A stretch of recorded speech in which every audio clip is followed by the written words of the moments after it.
Bonjour, ici Piero San Giorgio. Aujourd'hui, je vais vous parler d'un sujet qui nous est souvent forcé, dont on nous oblige souvent de parler.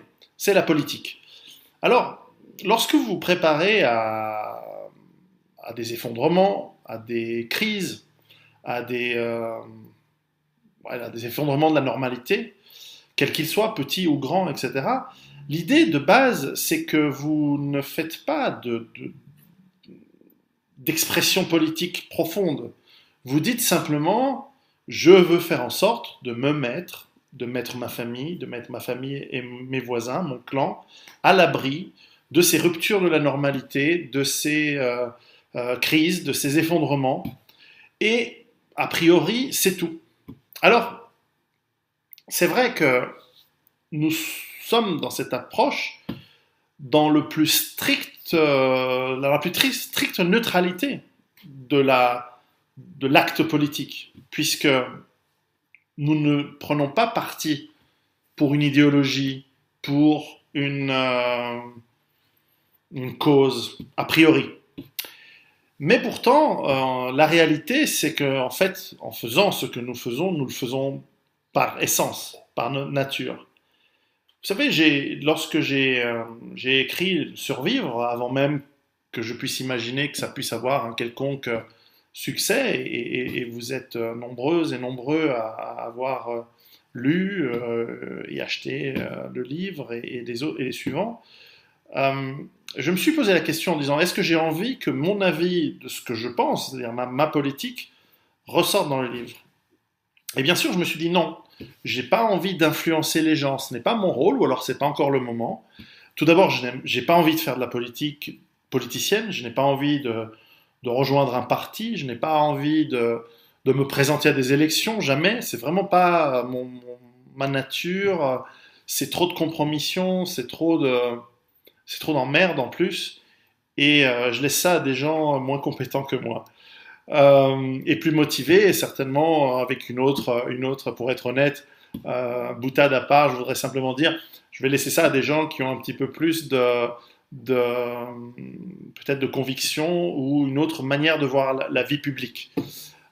Et ça ne m'étonne pas que, puisqu'on nous appelle les survivalistes, en tant qu'en général survivalistes, nous soyons a priori rétifs à la chose publique, puisque nous avons pris un certain parti où on va dire que nous n'attendons pas de l'aide de la collectivité, de l'État. Et en fait, rien que cela nous positionne en réalité dans ce qui était considéré traditionnellement la droite. C'est-à-dire que traditionnellement, la gauche était pour le progrès, c'est-à-dire demain sera meilleur qu'aujourd'hui. Alors je veux pas, moi je suis pas quelqu'un qui vient de la gauche, vous l'aurez sans doute remarqué. Je ne suis pas quelqu'un qui a beaucoup euh, d'amour pour la collectivité, pour l'espèce humaine. Pour moi, c'est pas quelque chose de très intéressant et ça va mal finir. Et on va revoir notre instinct mauvais qui va ressurgir très très vite. Et c'est dommage parce que je pense qu'on aurait pu faire de grandes choses en tant qu'espèce humaine. On aurait pu faire et on a été proche de faire des grandes choses en tant qu'espèce humaine plusieurs fois dans l'histoire. Mais tout ça pour dire que je n'avais pas envie de faire ressortir justement cette, euh, ces aspects de ce que je pense et ce que je crois dans mon fort intérieur. Et j'ai essayé d'écrire des livres qui sont assez froids, c'est-à-dire non partisans et non liés à une quelconque idéologie. Mais inévitablement, on le dit, tout est politique, inévitablement, rien que le faire de dire je vais survivre pour être là demain, rien que cela, c'est politique, puisque c'est métapolitique, c'est-à-dire que vous serez là demain pour imposer vos idées, alors que les autres, qui sont pas là, parce qu'ils n'ont pas réussi à s'en sortir, eh bien ne sont pas là. D'ailleurs, je voudrais faire une petite remarque, c'est que souvent beaucoup de gens se disent mais je n'y arriverai jamais, je suis malade, je suis handicapé, ou j'y arriverai pas, etc., etc. Et cetera. Et s'il y a vraiment un effondrement économique, je vais mourir, ou je vais pas m'en sortir, ou je vais devenir pauvre, ou je vais tomber dans l'échelle sociale, etc. C'est un enfer, etc. Alors tout cela, ça mérite d'être discuté parce que je n'aime pas laisser les gens dans ces approches négatives et j'aime bien leur dire non mais tu peux te bouger, etc. Mais ceux qui ne se bougent pas pour plein de raisons, en fait, il faut que vous gardiez une certaine estime de vous-même, parce qu'au fond, même le fait de mourir dans d'atroces souffrances, même le fait de complètement rater votre vie, même le fait de tomber malade ou de devenir très pauvre, de tomber dans ces, voilà, dans tout en bas de l'échelle de l'espèce humaine, en fait, malgré tout, malgré cela, vous servez une cause qui est très importante et vous avez un rôle très très important. Alors je sais que ça va faire hurler beaucoup de gens, mais je m'en fous. C'est qu'en fait, votre rôle, c'est de servir d'avertissement aux autres. Et c'est très très important.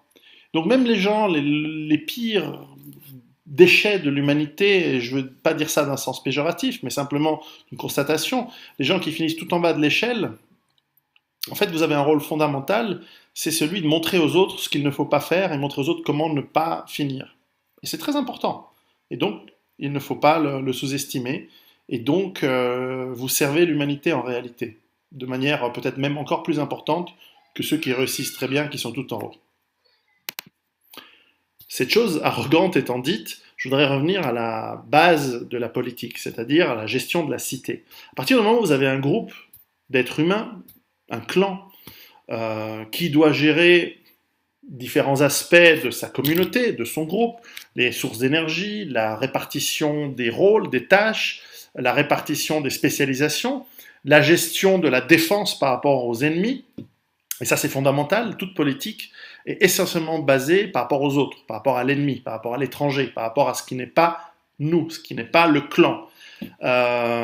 Doit-on se méfier des étrangers? Doit-on être accueillant? Doit-on savoir faire le discernement entre qui nous pouvons accueillir, qui nous pouvons nous pouvons accepter, avec lesquels nous pouvons commercer, d'autres avec lesquels nous pouvons échanger des biens, des services, enfin, donc des commerces, et qui nous devons absolument nous défendre? Quelles sont les cultures qui sont compatibles avec les nôtres? Quelles sont les cultures qui ne le sont pas? Tout cela et bien d'autres choses encore, la gestion de travaux communs par rapport à l'utilisation de ressources communes que l'on va mettre en commun pour, par exemple, construire des routes, fabriquer des abris, fabriquer des défenses, etc., sera importante. Alors, on peut imaginer un système où des humains vivent sur un territoire de chasse, d'agriculture, de pêche, peu importe, et qu'ils s'ignorent entièrement les uns des autres. Sauf que dans la réalité, ça n'existe pas. Là, par exemple, je suis constamment dérangé par mes enfants, d'où les coupures. Eh bien, à un moment, il va falloir gérer. Il va falloir gérer également comment mettre les ressources ensemble, parce que sinon, ça veut dire que les prédateurs, qu'ils soient humains ou autres,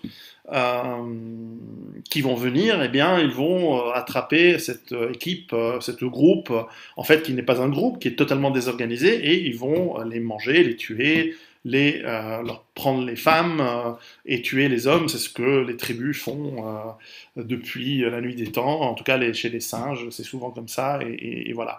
Donc, la politique, et c'est pour ça qu'on dit si tu ne t'intéresses pas à la politique s'intéresse à toi. C'est vraiment quelque chose qui remonte à très très loin, où nous avons besoin de nous impliquer dans la gestion. D'autant que si dans un groupe, vous vous excluez des décisions pour des raisons personnelles, vous dire ah non, ça ne m'intéresse pas, vous risquez aussi d'être mis face au nombre qui se ligue contre vous. On se ligue rarement contre des forts, on se ligue contre des faibles. C'est aussi une des caractéristiques de l'espèce humaine. Donc, lorsque j'entends par exemple des gens qui disent non, ça sert à rien de voter, je suis d'accord. Donc, on va voter, on ne votera pas, on votera blanc. Erreur, grave erreur. Parce que ce sera de toute façon vous qui serez la minorité sur laquelle la majorité va tôt ou tard agir. Alors ensuite, vient l'idée le concept de responsabilité par rapport à cette politique, parce que la réalité, c'est que lorsqu'un groupe se met ensemble pour justement gérer des ressources, mettre en place des abris, la défense, etc., eh bien, il s'agit de mettre en réalité ensemble une force, une violence, une capacité de violence. Lorsque nous nous défendons, enfin, par rapport aux bêtes féroces, nous créons de la violence contre ces bêtes féroces. Lorsque nous décidons que telle nation ou telle tribu est notre ennemi, nous mettons en place des moyens d'imposer de la violence, donc de la force, sur ces ennemis, etc. Et si vous croyez, alors souvent les gens disent oui, mais la violence ne résout rien, eh bien essaye de ne pas payer tes impôts. Tu vas voir un peu avec quelle violence l'État va venir te faire comprendre que tu dois, et il va te priver de liberté, qui est une violence assez inouïe, assez forte, ne serait-ce que pour te faire comprendre que voilà, tu dois obéir. Alors, l'idée de la politique, c'est que vous avez un mot à dire sur la composition de ce gouvernement, de cet État, qui peut être plus ou moins petit, peut être plus ou moins grand, peut être plus ou moins tolérant, plus ou moins tyrannique. Et ça, c'est tout à fait la substantifique moelle du débat politique et de la décision politique, en tout cas en théorie, puisqu'il s'agit de décider en fait à quelle sauce on va être mangé. Et a priori, c'est un choix qui se fait avec notre libre arbitre et avec notre euh, réflexion, notre sens des responsabilités, et on espère, en tout cas c'est ma conviction, on va y venir finalement inévitablement à ce que je pense personnellement, à un certain respect de liberté fondamentale. Alors, ça veut dire quoi? Ça veut dire qu'on ne peut pas, à mon sens, éviter de participer à la vie politique et au débat politique. Alors, vous le savez, si vous me suivez depuis longtemps, moi je commente souvent les informations, les nouvelles à travers le monde, et notamment, puisqu'on parle français ici dans ces vidéos, évidemment je parle moins de France ou des pays francophones dans les vidéos que je fais en anglais ou en italien, logiquement. Mais c'est vrai qu'en étant citoyen suisse, j'ai plutôt tendance à vouloir éviter la politique française. Alors parfois c'est trop dur de résister parce que il y a vraiment des éléments très vraiment on peut pas résister à commenter certains des personnages grotesques qu'il y a en France, mais il y en a d'autres ailleurs, il y en a en Suisse également. Euh, et puis, j'espère que vous ne m'en voudrez pas de temps en temps avoir un petit commentaire, souvent acerbe, souvent moqueur, sur les idiots qui vous gouvernent en France depuis 40 ans. Mais en réalité, je pourrais avoir la même chose, et vous qui avez lu mon livre, vous savez que ma critique, elle est essentiellement sur tout le système moderne. Et donc, la, la différence traditionnelle qu'il pouvait y avoir entre les gens qui voulaient le progrès, la gauche, les gens qui étaient plus pour un certain conservatisme, qui était typiquement la droite, d'ailleurs aujourd'hui s'estompe, et je crois que l'analyse, d'ailleurs c'est vraiment l'élément le plus représentatif et le plus important qu'a amené, je crois, dans l'analyse française en tout cas, mais bien au-delà du système politique moderne, qu'a amené Alain Soral, c'est justement cette approche de dire non, en fait il y a une alliance objective entre la gauche libertaire et la droite financière que représentaient très bien Sarkozy et Carla Bruni d'ailleurs. Et cette alliance, où en fait la gauche antiraciste, sociétale, libertaire, pédophile, tout ce que vous voulez, a en fait une alliance physique et idéologique avec la droite financière. D'ailleurs, on voit que ces gens sont les mêmes, ils font les mêmes écoles, ils sont issus des mêmes groupes de lobby, ils ont même passé par les mêmes institutions religieuses.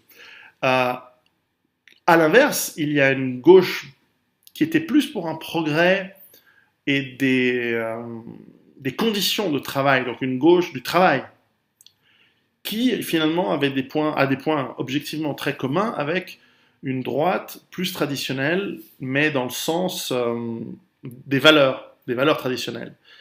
Donc cette gauche du travail, droite des valeurs, ça a du sens, et il y a un lien très objectif qui est en train de se faire de plus en plus. Donc on ne peut plus parler de gauche, de droite, ça fait vraiment très très longtemps, on ne peut plus parler depuis très longtemps d'extrême gauche, extrême droite, tout ça, ça n'a plus aucun sens. Communisme, fascisme, ce sont des choses qui n'ont absolument plus de sens au niveau linguistique, au niveau étymologique aujourd'hui. Alors, lorsque vous êtes dans la préparation, c'est inévitable que vous vous placez sur une approche où vous ne faites peut-être pas confiance dans la capacité d'un système politique et économique de subvenir à vos besoins en cas de problème de manière immédiate.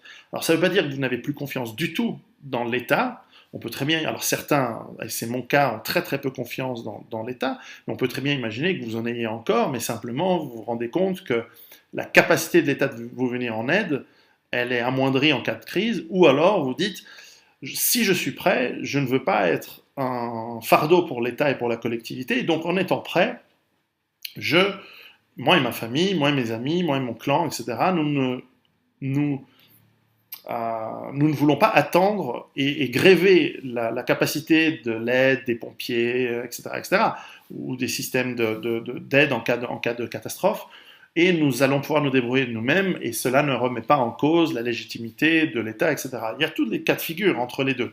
Et donc, et donc on ne peut pas mettre l'approche survivaliste, l'approche prepper, comme on dit en anglais, l'approche vivaliste, ça dépend comment vous l'appelez, on s'en fout du nom. Mais tout ce qui est de la préparation ne peut pas être mis dans un sac, euh, bien que ça fasse plaisir aux journalistes de nous mettre toujours sous un angle de souvent extrême droite ou souvent extrémiste, parce que souvent ils voient des armes. Alors qui a une arme, c'est forcément quelqu'un d'extrême droite. Ça n'a aucun sens. Regardez les gens les plus armés, c'était les gardes rouges bolcheviques. La première chose qu'ont fait les partis de gauche lorsqu'ils sont au pouvoir, c'était de s'armer et de mettre en place des milices pour asseoir leur domination et leur puissance sur la population. Donc en fait, c'est complètement démagogique, bien sûr. Ensuite, dans la pratique de la politique, eh bien, je pense qu'il y a une approche, lorsque vous parlez en revanche, pour revenir à mon travail, lorsque je parle d'autonomie dans la durée, donc de base autonome durable, il y a en réalité une sorte de graine microscopique, de création microscopique d'un état potentiel futur. Et ça, c'est un concept intéressant. Et oui, car cette base autonome durable, qui, je vous le rappelle, n'est pas un concept uniquement individuel, elle peut s'étendre par le lien social à des communautés entières, eh bien, vont permettre, en cas de très grande crise, et vous savez que ma thèse, c'est l'effondrement économique d'une manière assez globale et assez grande, eh bien, vont permettre de créer les nations de demain. Et ces nations de demain, eh bien, il est intéressant que l'on y réfléchisse dès à présent, et peut-être ce sera le sujet d'un ouvrage qui viendra plus tard. Les idées sont déjà dans ma tête. Néanmoins, cette réflexion, elle pourrait commencer maintenant. Et elle est liée à les sensibilités de tout un chacun. Et on peut imaginer des gens qui sont beaucoup plus collectivistes dans leur approche, d'autres qui sont beaucoup plus sur la propriété individuelle, la responsabilisation et la non-nécessité d'un État nounou qui s'occupe de vous depuis que vous êtes né jusqu'à votre mort et qui s'occupe, comme si vous étiez du bétail, de faire en sorte que vous soyez élevé, nourri, soigné sur le dos de la collectivité. Voilà, et donc entre ces différentes options, eh bien, il y a également la capacité d'être autogéré, donc par une approche de démocratie directe, par exemple. Il y a aussi l'option d'avoir des représentants. Il y a aussi l'option d'avoir très peu d'options et d'avoir en fait une approche du tyran. Tyran qui peut être bienveillant, hein, c'est pas obligé, la forme de la dictature n'est pas nécessairement malsaine par définition. Évidemment, on se pose la question de la succession et se pose la question de la santé mentale dans la durée de quelqu'un qui concentre le pouvoir et qui, a priori, humainement, va vouloir en concentrer encore plus. Il y a aussi l'option de retomber dans ce que nous connaissons aujourd'hui, c'est-à-dire des systèmes oligarchiques, avec des gens qui sont souvent liés au pouvoir de l'argent, qui ont verrouillé l'ensemble et qui peuvent finalement dominer l'ensemble des choses, à moins qu'on les déboulonne de manière physique, violente, parce qu'il n'y a pas d'autre alternative. Vous savez, les révoltes pacifiques, ça marche seulement lorsque le tyran, en fait, a une pression sociale et médiatique, et des valeurs et une morale qui fait que il n'a pas envie de vous massacrer et qui préfère finalement vous donner ce que vous voulez pour ne pas avoir à vous massacrer. Mais par exemple, Gandhi, si Gandhi avait été, si l'Inde avait été occupée par le Japon pendant la Deuxième Guerre mondiale, je pense qu'on aurait vu flotter le corps de Gandhi, la tête coupée, sur le Gange. Il n'y aurait pas eu de discussion parce que voilà, c'est pas dans la mentalité, par exemple, du Japon de la Deuxième Guerre mondiale de commencer à discuter avec des non-violents. Genre, le non-violent, il se fait tuer encore plus facilement que le violent. Euh, bon, bref, je m'égare. Mais tout ça pour dire que ces réflexions, elles vont être importantes. Et alors, si vous voulez vraiment savoir ce que je pense, moi, je le dis souvent, je me cache jamais. Je ne vous dis pas qui j'apprécie dans les autres pays autres que le mien, parce que les gens me disent, est-ce que tu voterais pour le Front National? Je dis, mais c'est une question absurde, je suis suisse.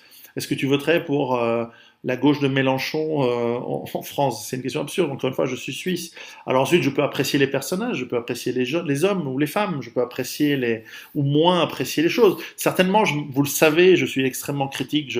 J'ai une détestation assez forte pour les partis qui ont été au pouvoir dans la plupart des pays occidentaux ces 20-30 dernières années. Donc vous pouvez bien imaginer que je ne porte pas très haut dans mon estime les gens qui ont mouillé dans le Parti Socialiste, l'UMP et tout ce genre de merde, en France par exemple, mais je pourrais dire autant de la démocratie chrétienne, du Parti Socialiste italien des travaillistes du labour, des travaillistes ou des conservateurs anglais ou des républicains ou encore pire, démocrates aux États-Unis. Voilà, vraiment, c'est un amas de sale merde au profit de lobbies essentiellement de grandes entreprises multinationales et essentiellement de banques, d'intérêts financiers. Donc non. En revanche, je ne vais pas vous dire qui j'aime parce que je n'ai pas envie de rentrer dans ce genre de débat.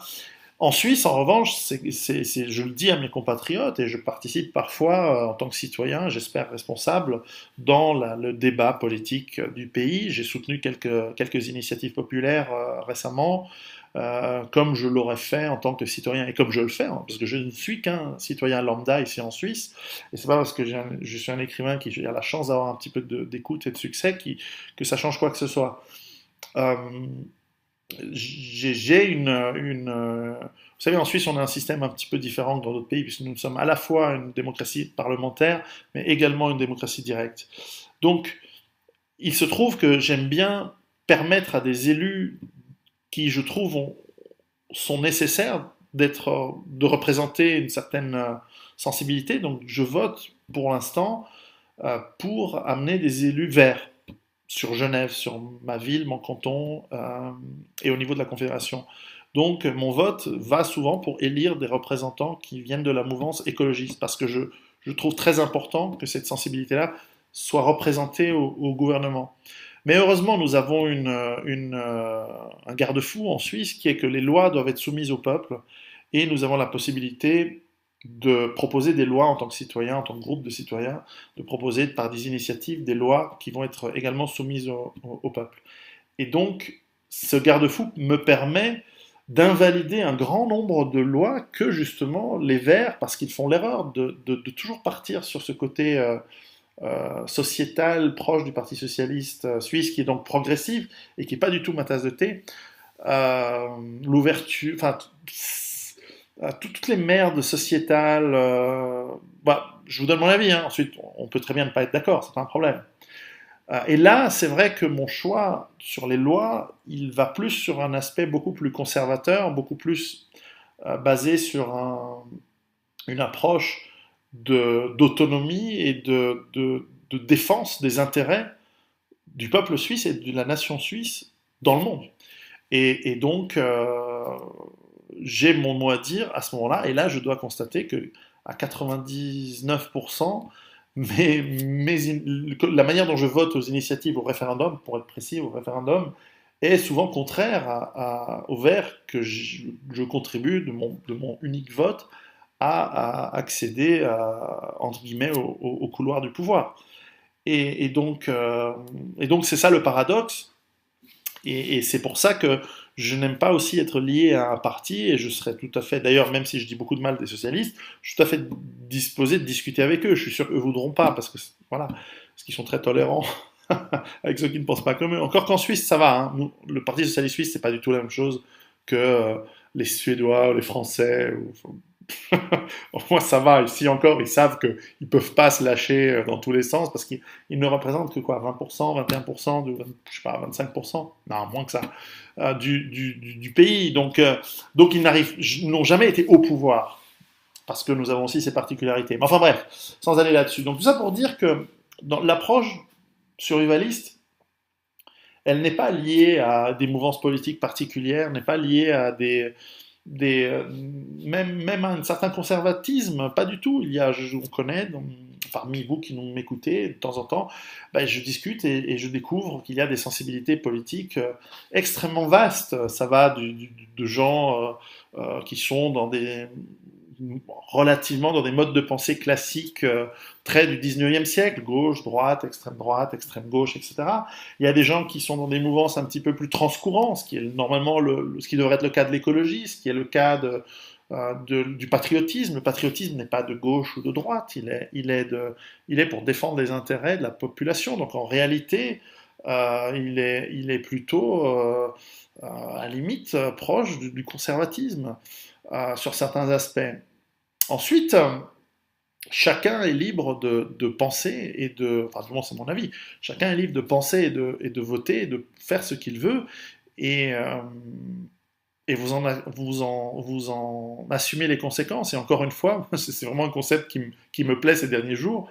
Même si vous faites une connerie, et même si cette connerie elle est fatale, peut-être parce que la politique s'intéresse à vous et qu'à la fin, les choix politiques auxquels vous avez contribué font que vous allez mourir parce que vous êtes envahi, parce que vous êtes massacré ou parce que vous n'avez pas su vous préparer correctement, et ça peut être mon cas d'ailleurs, hein. Eh bien, à ce moment-là, vous avez une utilité, c'est celle de montrer aux autres ce qu'il ne fallait pas faire, et donc les générations futures, alors ce ne sera pas peut-être vos descendants, mais les autres vont pouvoir tirer parti de votre expérience funeste, et finalement vous allez être très utile. Et pensez à nos ancêtres, le nombre de gens qui ont dit ce fruit ou cet arbre, je vais essayer de le goûter. C'était un champignon vénéneux, c'était un fruit toxique, etc. Il est mort. Et tous les gens de la tribu vont lui dire grâce à lui qui était imbécile, et, eh bien maintenant nous savons que cet arbre, nous n'y toucherons pas. Et donc, à la limite, on fera une statue à l'idiot et à l'inconscient. Euh, qui sait?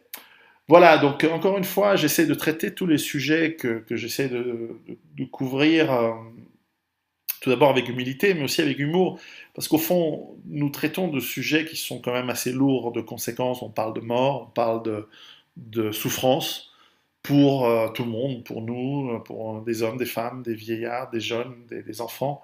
La réalité, elle est dure, elle est violente. Et donc, nous devons espérer passer le message avec un certain humour et une certaine décontraction, sinon la vie, elle est assez dure comme ça. Donc, voilà. Donc, j'espère que vous saurez me pardonner pour ce sujet qui est en fait très long, très lourd et complexe, d'avoir essayé de le faire très, très brièvement et, euh, et un peu saccadé. J'ai été sans arrêt euh, dérangé. J'ai refait cette vidéo une dizaine de fois. Et donc, je ne sais plus où j'en suis. Bref, tout ça pour dire que j'espère vous continuer à vous voir ici. Les temps deviennent difficiles. Et préparez-vous, soyez attentifs, soyez responsables, faites attention, observez bien ce qui se passe, agissez dans tous les domaines, y compris la politique. Et à très bientôt. Ciao.